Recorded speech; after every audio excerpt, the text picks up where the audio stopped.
Le match aller, il y a une semaine à Hambourg, avait été un bon résumé des difficultés de l'équipe de Gennaro Gattuso, 2 buts inscrits par l'OM et 2 égalisations ukrainiennes en moins de 3 minutes, dont la dernière dans le temps additionnel, alors que Marseille semblait enfin tenir une victoire attendue depuis mi-décembre contre une équipe professionnelle.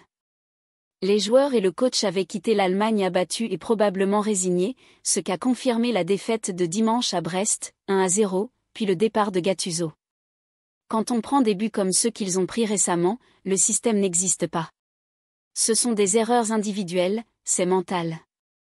Ce sont des gens qu'il faut rassurer. Mon travail est parti comme ça, a expliqué mardi Jean-Louis Gasset lors de sa conférence de presse de présentation. Gattuso disait ne pas avoir de solution à ce problème mental. Je ne suis pas préparateur mental, je n'ai pas fait d'études de psychologie. Je suis entraîneur de foot, expliquait l'Italien.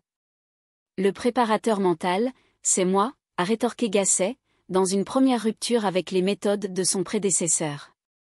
Il faut travailler sur le psychologique pour savoir pourquoi ils sont moins performants. Je leur ai déjà parlé.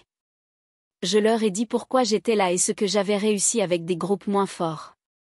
Je leur ai dit que le mental faisait 80% de la performance, que la vie était belle, qu'ils étaient pros, qu'ils gagnaient de l'argent et qu'ils étaient à l'OM, a ajouté l'ancien adjoint de Laurent Blanc au Paris SG et en équipe de France.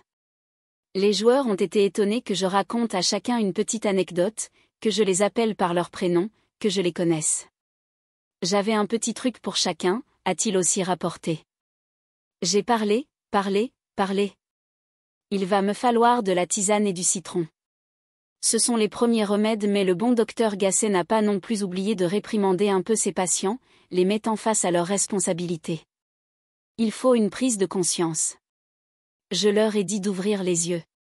Sur la une de l'équipe, il y avait 4 entraîneurs. Il vous en faut encore combien? 2 ou 3. Quand on est l'OM, on doit faire beaucoup plus, a-t-il prévenu. C'est la confiance le maître mot, la communication. Des gens doivent prendre le leadership, emmener ceux qui doutent un peu plus haut. Des équipes qui se refont la santé en un mois, on a des exemples, a encore assuré le nouveau coach marseillais. Mais l'OM n'a pas tout à fait un mois pour que les effets de la cure Gasset se fassent sentir. Dès jeudi, une qualification face au Shakhtar donnerait un peu d'air à une équipe qui ne sait plus gagner et qui jouera devant un public passablement énervé. Et dimanche, l'OM recevra Montpellier, à la lutte pour le maintien et relancé par un succès contre Metz. Alors en dehors du mental et de la confiance, comment Gasset compte-t-il s'y prendre pour redresser l'OM? Pour les grandes réflexions tactiques, c'est trop tôt. Il faut mettre les meilleurs joueurs dans les meilleures conditions et construire une équipe. Je vais jouer avec les forces de l'équipe, a-t-il simplement expliqué. À moi de trouver la bonne formule, les bonnes associations, les hommes qui vont réussir. En 72 heures, on peut tout renverser.